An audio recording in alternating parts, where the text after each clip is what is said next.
This is part 4, Jack's point of view, chapter 11, detention. Page 155 through 157. Some things you just can't explain. You don't even try. You don't know where to start. All your sentences would jumble up like a giant knot if you opened your mouth. Any words you used would come out wrong. Jack, this is very, very serious, Mr. Tushman was saying. I was in his office, sitting on a chair across from his desk and looking at this picture of a pumpkin on the wall behind him. Kids get expelled for this kind of thing, Jack.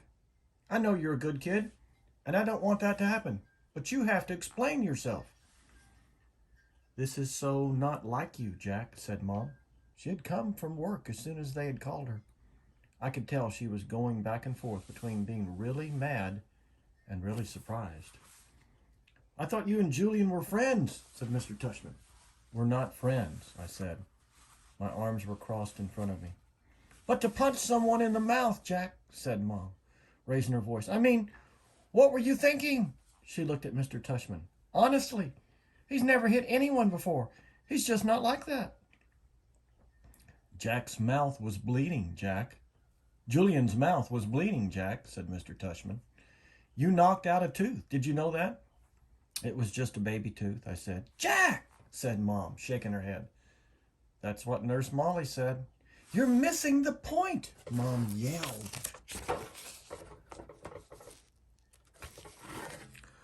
I just want to know why, said Mr. Tushman, raising his shoulders. It'll just make everything worse, I sighed. Just tell me, Jack. I shrugged, but I didn't say anything. I just couldn't.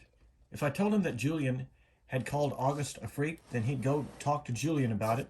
Then Julian would tell him how I had badmouthed August too, and everybody would find out about it. Jack, said Mom. I started to cry. I'm sorry. Mr. Tushman raised his eyebrows and nodded, but he didn't say anything. Instead, he kind of blew into his hands like you do when your hands are cold.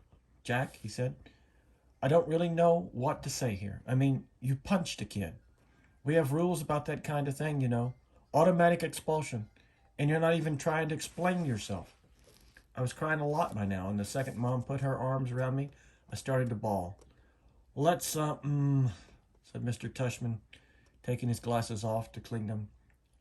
Let's do this, Jack. We're out for winter break, as of next week anyway. How about you stay home for the rest of this week, and then after winter break, you'll come back, and everything will be fresh and brand new. Clean slate, so to speak. Am I being suspended? I sniffled. Well, he said, shrugging. Technically, yes, but it's only for a couple of days. And I'll tell you what, while you're at home, you take the time to think about what's happened. And if you want to write me a letter explaining what happened and a letter to Julian apologizing, then we won't even put any of this in your permanent record, okay? You go home and talk about it with your mom and dad, and maybe in the morning you'll figure it all out a bit more. That sounds like a good plan, Mr. Tushman, said Mom, nodding. Thank you. Everything's going to be okay, said Mr. Tushman, walking over to the door, which was closed. I know you're a nice kid, Jack, and I know that sometimes even nice kids do dumb things, right? He opened the door. Thank you for being so understanding, said Mom, shaking his hand at the door. No problem. He leaned over and told her something quietly that I couldn't hear. I know. Thank you, said Mom, nodding.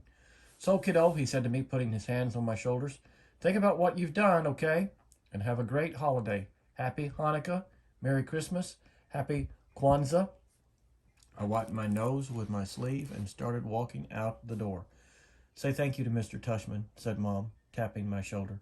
I stopped and turned around, but I couldn't look at him. Thank you, Mr. Tushman, I said. Bye, Jack, he answered. Then I walked out the door.